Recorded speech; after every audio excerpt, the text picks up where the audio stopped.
And welcome to another live Littledata, and we are indeed live this time rather than doing it in person here at our offsite, and joined at the Agency Summit by three of our agency partners. So I think before we get into questions, just be great just to quick intros of who's who. So Michael, do you want to start us? Hello, Michael, CEO at Atelier Commerce. Nice. Hi, I'm Nick, the founder and CEO of Charl Agency. I'm Adam, co-founder of Market Monster. Awesome, and we've had a great day hearing a bit more about your agencies. But I guess I just wanted to, and also we've had some kind of, I guess I've had some informal chats with you. But I guess for everyone listening, I wanted just to ask you a few more of those interesting questions about kind of, what agency life is like, but also some of the trends you see in the ecosystem. So perhaps the first question, just kind of like how did you get involved in running an agency on Shopify? What were you doing before that, and what made you get there? Well, it's 2007. The company I was at decided to get into the web industry. So we acquired an agency. We got into e-commerce, starting to do a few builds. And I found that it was a better business model than other types. So then as the other marketing technologies rolled out and became more prevalent over time, we doubled down on those efforts and continued, and so I've been in e-commerce ever since. Cool. Yeah, no, it was a really similar story actually. When the agency started, we started very broad and were kind of offering from branding to ads to content to everything. And then we landed a Shopify project. It went really well. Loved the platform, and then the world really started loving Shopify too, and it kind of went on from there really. Awesome. So basically had a store that went bankrupt, so I had no choice but to start an agency, or I still be for now. But I've been involved in e-commerce since I was 17, which is half my life now, back when everything was custom coded from the ground up. So I've just always been in the ecosystem. Awesome. So maybe a little bit about running an agency. Like, I guess the first question would be like, how do you find new clients for your business? What's your sort of route to market? Most of ours are currently through either search or referrals, or clients or employees that have gone on to new roles and make us part of their new team. So. Yeah, nice. Yeah, we're a really inbound-driven business, always have been, which has been great. Found outbound channels to be more challenging and less reliable, but we try and make sure we're super visible in all the places that our merchants might be looking for us, whether that's on all of the majors kind of social media channels or through search and equivalent, really. Yeah, likewise, always found outbound challenging. I tend to split it into three areas where you have outbound or direct response acquisition methods, partnerships, and then inbound content. We've always been great at inbound content, and now we're getting to the point where we're trying to diversify more towards outbound. But been speaking to the gents already, I think it's difficult for all agencies, everyone in the space, to crack that channel. And obviously, you all have specialisms and things you do. How do you work with other agencies? Are there times when you might hand off, or even refer a new lead to another agency? You're not a fit for us. We're just very transparent about it. So really getting out up front in the open that we're a part of the solution and we're all on the same team. It really helps foster like an awesome relationship, and that we're not looking to really take anything away from the current, just to add more value. We operate client first, so whatever is the best suggestion or the best strategy for them, we'll share that with them. So it relates, even if it's not the best solution for us, we're still going to recommend it because it's more important to have that integrity. Yeah. So if it's a larger project that doesn't fit, our dev model or whatever, then we'll bring another partner in. But there have been occasions where you actually said, look, honestly, we're not the best guys for this, but there's a other agency that definitely does that. Yeah. Yes, similar story for us. There's normally a number of reasons we'll do it. Is either the merchant's too big for us, to be perfectly honest with you, in complexity and the requirements, and that might narrow down to like technical expertise in particular areas, or they may have like some kind of middleware that's built in languages that we development languages we're not proficient in. Or similarly, we've had cases in the past where somebody maybe wouldn't be able to afford an agency of our size rates, and they're looking for a much smaller, newer agency that can be a little bit more lean in size, and they don't have quite as many costs, so they can offer a cheaper project. We've absolutely had some great referral pipelines to some of our smaller competitors that we can pass off work to that's not a good fit for us. And Adam, I know your agency has always been very specialist on email marketing. So the question to you is, if you actually handed off to other email agencies, where there's not a good fit? We're starting to a little bit. To be completely honest with you, I used to view other competitors with skepticism, like a threat. I don't think like that anymore at all, because I've realized that we just can't scale and service all the brands in the world, so it doesn't affect me like it used to. But I think going back to what Mike said, we're client first, and I think a lot of agencies get a bad rap, like they're trying to rip clients off. At least all the people I know own agencies and trying to do good work for the clients, and I think that's something that needs to change as a narrative as well. So we're just trying to do great work for clients, and then we do have like a small ecosystem of partners now who offer complementary services. Who we obviously send them leads, and they send us leads as well. Yeah, and as you say, the reality is there's a huge market out there, so you could never possibly serve a fraction of it. Therefore, losing one client doesn't mean you can't win another. It's not about that. Now, Shopify recently created their own agency to support enterprise brands. Do you think this affects your business in any way? I'm not saying it too much as it relates to competition. More technical expertise that's available is always welcome for us. I think for us, we don't really play within the very, very high-end enterprise place. We sit very mid-market, somewhere between probably 2 and 15 million. Around that, there is edge cases above and below. I think it's not that new that Shopify are using either partners of specific skills and bring them into a sales process to then onboard them in the same and be very involved in that relationship. Maybe they're just bringing some resource internally to do that, as opposed to using some top tier kind of long-standing agency partners. So for us, it really is. I don't think it's going to touch us, to be honest. I also feel like the reason they've done it is almost like a vendor approval problem. Like for some of the really enterprise clients, like just getting another agency partner approved is hard. So it's easier; it just all comes through Shopify. They can basically close the deal. Yeah, makes sense. Okay, let's talk a bit about tech partners. So I'm going to start with you. How can tech partners, other Shopify apps, best support the agency? I mean, what? Well, I think the way not to do it is to approach someone, and I get these all the time, I'm sure the other guys do. Hey, we'd love to start a partnership with you. Okay, cool. First of all, is the tech a good potential solution for the clients? If it is, then you'll entertain a conversation. But don't come to the first meeting and go, share us a list of your clients and we'll see who's a good fit, because it just instantly starts it on the wrong footing. Like, they just want to sell into your clients.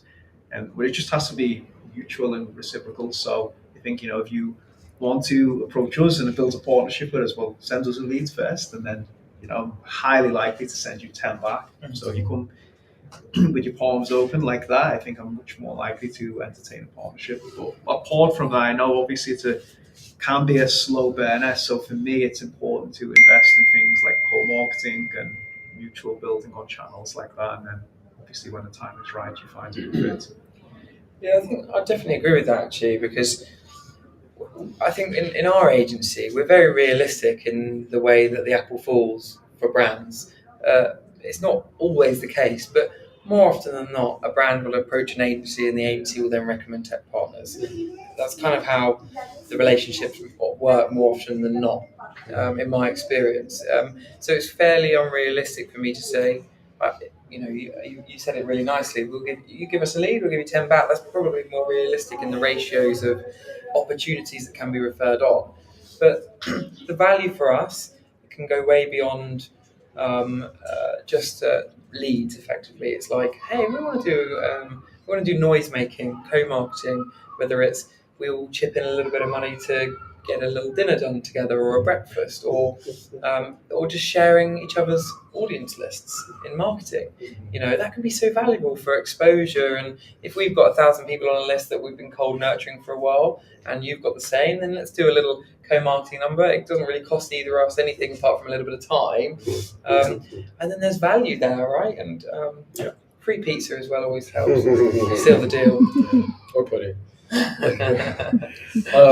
We find, definitely just underscoring what these two guys have already said, but also my favorite thing I really say about agency tech partner relationships is it allows us to provide additional value, with a deeper relationship and having a whole additional other layer of support that's not available to a typical end merchant. So I definitely say everything these guys said, plus, that's my favorite thing. And is there, just follow up on that question, is there, for each of you, is there a particular new app that's on your radar right now that you're thinking, there's probably a good opportunity for my clients there? Littledata. Thank you. These guys? Who are they? Yeah. Oh, what? I mean, that's why we're here. You know what? Honestly, though, I think there's so much incredible tech. In fact, more than ever now because of the barrier to entry. And I think it's one of the biggest opportunities, but also one of the biggest distractions, because a lot of people are going back to fundamentals because they need to. But there's so many incredible tools, and just trying to give a lot of those tools and apps the opportunity, because they can be really powerful, but at the same time you can fall into like shiny object syndrome where most brands need to focus on fundamental things to get back to growth. Yeah, and I think from our perspective it's interesting. We've seen some players come in and move quite fast actually. It's kind of like so been in Barcelona, for example, we met with Swap Commerce, which they feel like they popped out of nowhere and are now suddenly everywhere. Which is like, whoa, where did they guys come from? Which is awesome. Clearly doing some good work.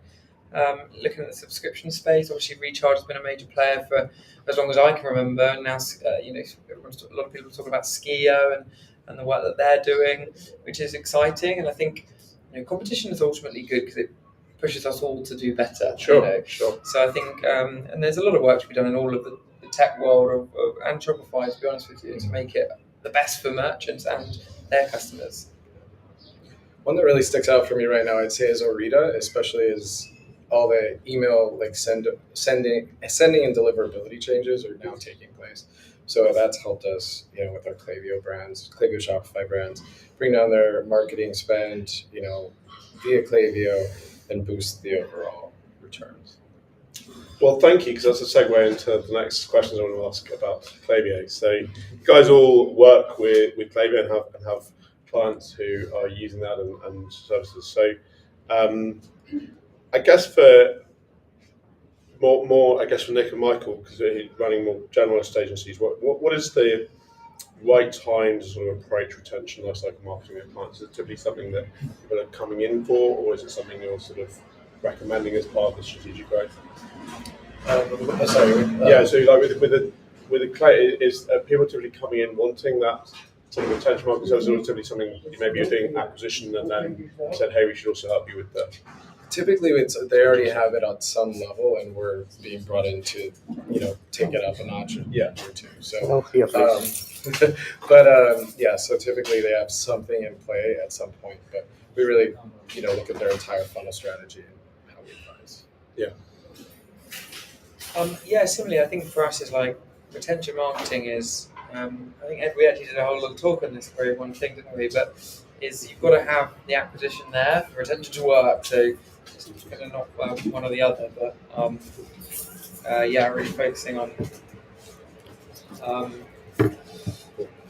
building that data set to keep their retention piece coming, and being able to have enough of a data set to see it really work, and actually have customers been long enough in your life cycle to keep it coming back.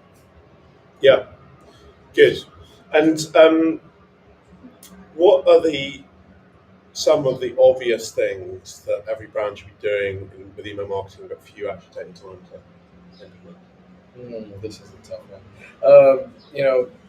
First of all, ensuring that your data is correct, and that's like your product catalog data, that's your analytics. So many just don't have it even rudimentarily implemented.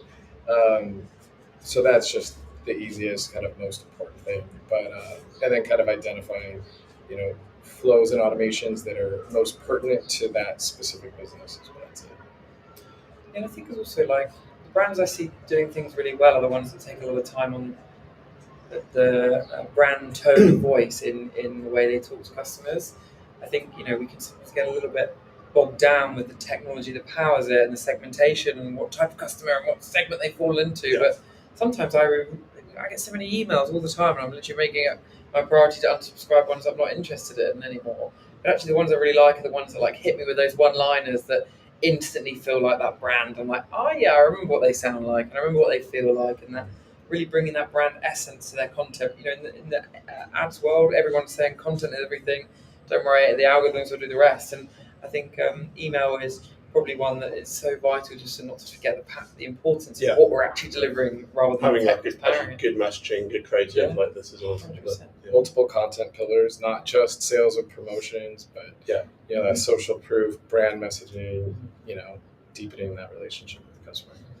I think going back to what Mike said, it's probably the most basic, but it's quite a technical subject, deliverability, when you go into it. Because at the end of the day, if the recipients don't receive the email, then the strategy counts for nothing. Very true. But a lot of people don't really know good basic deliverability practices because it is quite a technical, complex subject. Obviously, you've got basic things like set up your dedicated sending domain, but it can get very complex, especially with big brands. And that's something that I think, especially in-house, people really struggle to set up technically correct and execute and monitor that on an ongoing basis, because if you've got a really big database, it's responsible for driving a lot of repeat customer revenue.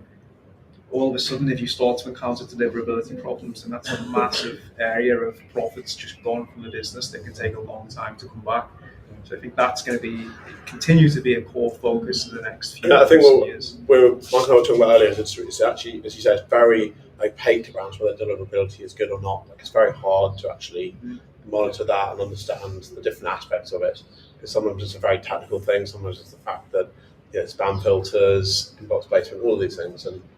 But even now, it's how the user is interacting with the email. So not even just the settings, but it's also now behavioral. Yeah. So whether people are replying to it, whether people are dwelling on it. Yeah.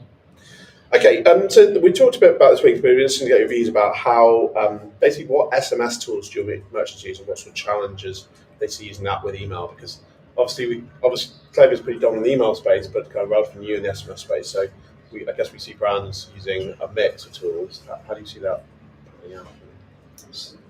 Go ahead, Nick. I'm going to think on this one, so I'll pass over to somebody else.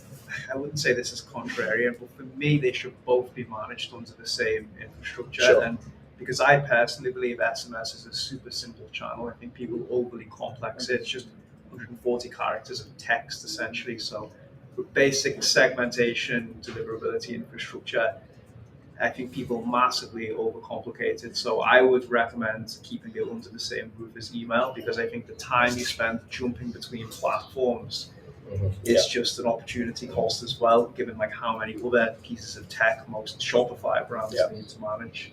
So that basically means Klaviyo for email analysis. Yeah. That works for so many. I mean, it's a valid point. Attentive and PostScript for us typically just because they're more robust. But the challenge gets, bouncing back and forth between the platforms. And then every platform is going to advocate for the most attribution. So you kind of end up in a little bit of a tug of war between, who's advocating, more heavily for their attribution, and it starts to, skew the results one way or another. So where we really come in is bringing that balanced approach from a, consultative fashion to balance it so that it's not too heavily weighted SMS or email otherwise. And actually, you were saying something really interesting to me yesterday about the fact that the email, I won't call them SMS only platforms, so they've generally got email as well, but SMS sort of first platforms like PostScript and Attentive, people actually tend to almost overuse them. They're basically burning the hell out of their text, their SMS list, because obviously they're being encouraged to set up all these sort of campaigns and automations, and people are getting unlike email, it's not a medium where people can just easily ignore it, therefore they get annoyed much more quickly by repeat messaging or too much messaging. Absolutely. I mean, you hit that boiling point, and then boom, they're gone. And the thing is, it's like so heavy. You have to be driving so much traffic and then continuing to like acquire. Other if you're burning your list that fast, so it can be really problematic. But definitely need to balance what the right amount of send per week is for the brand. Also the cost factor as well, right? Like it's like 1 cent to text someone in the US. It's not like that in the UK and Australia and other places. It's very, very expensive by comparison. So that needs to be taken into account as well. Yeah, and I think, to be honest with you, within our merchant base, we're not a heavily email SMS agency. The adoption rates have been relatively low for SMS, if I'm being perfectly honest with you. And we have seen merchants taking the plunge with independent platforms, and the overuse thing is probably very prevalent within our merchant base, perhaps. But at current, we haven't seen this massive we're using Klaviyo for email. We're definitely going to go for SMS. We've seen merchants have both right now. Whether that changes, I'm sure that probably will come. But we've got merchants on Intensive, we've got merchants on Yacht Pose, SMS Bump. Haven't got tons of SMS merchants in the UK. No. Well, one of the basic differences is that SMS is just way more expensive in Europe. So actually, it's particularly for campaigns, it's a way more expensive channels. And actually, that's the problem that I'm talking to Attentive. That's the problem they've had kind of breaking into Europe because it's really harder to get the ROI, and you want to use it much more selectively. In the UK it's a bit more expensive, but on the continent it's like way more expensive. And with WhatsApp users as well. True. But yeah. Same type of SMS consumers. Yeah. Right. Okay. Couple more questions. Is privacy compliance a big deal for your customers, or is it one of those topics that people just want to sweep on the cup and put off forever? For us, sorry. No. I would just say you totally nailed it. Yes, it is the thing that one wants to address until there's a problem. 100%. I think we've seen a real hunger for merchants, especially in our new build projects, to make sure that it's covered. It's definitely on their list of things. Have we got this sorted? I think Shopify have made it easier since they rolled out their own compliance banners. They're bringing pixels in-house under customer events. We found that to be a bit of a surprise, to be honest, because there wasn't huge amounts of noise about it, which meant from a technical perspective, everyone started scratching their head when people's pixels turned off and we couldn't work out why they weren't working. We all thought it was a technical reason. It's because Shopify have really embedded it within their own Shopify pixel, and then there's the new customer events tab and so on. But actually, I think it's been really nice that Shopify have kind of taken ownership of it, and segmentation per country. They've kind of got templates ready to go. They've got compliance, and they've actually got specific marketing preferences as well, so you can turn off different types of marketing sharing, which has been really it's been helpful for us because as a design and dev agency, it can be a little bit.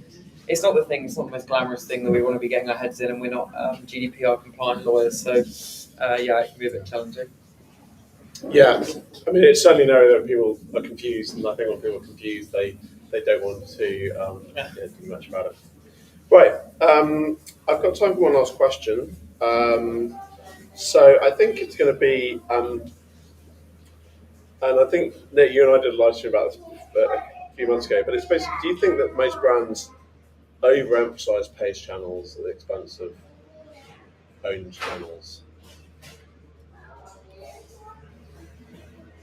It's difficult. I think what I've come to learn, the more sort of data that I've been surrounded in, is that actually they all kind of rely on one another more than not. So, for example, some of our merchants see really low ROAS with Meta, and we're not a paid media agency. It's not my area of expertise by any stretch. So I'm sure you guys might be able to chip in a bit more. But actually, when we kind of spoke to them and said, hey, your Google search shopping campaigns are getting a ROAS of 5.5, yet Meta's doing 1.9. They're like, yeah, but if we turn off Meta, Google Shopping starts doing a ROAS of 3, because actually it's that multi-touch point attribution model where Meta's becoming, in my view, a very top of funnel type channel, getting known, getting seen, and then when people are ready to go and convert, they might leverage an influencer or a micro-influencer they've been following for ages, or simply head over to Google. So it does depend on what attribution model you're looking at. So I do think that we do see that.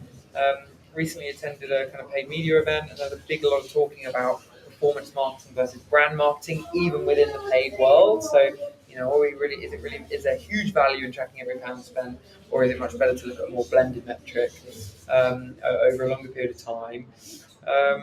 So yeah, that's my take. You good? No, I think most brands over-index retention efforts. I think it's seen as a magic bullet to drive incremental growth when actually retention often comes as a byproduct of acquiring the right customers. So Yeah. you can't email or text your way from like a 20% repeat purchase rate to 40%. Actually, the product and customer experience drives that retention.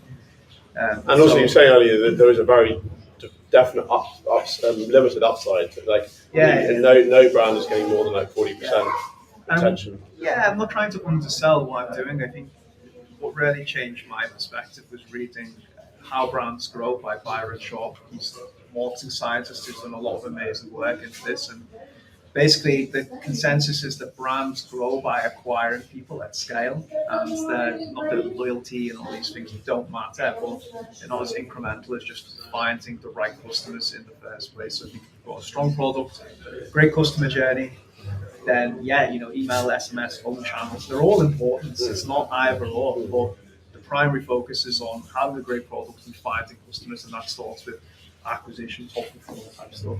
But also looking at like more cost-effective ways to acquire customers. Of course, yeah. When we always think, right, it's basically going to think TikTok, Meta, and Google, right? That's what we all come to. But actually, you can get way more inventive with like in-person events, incentivized referrals.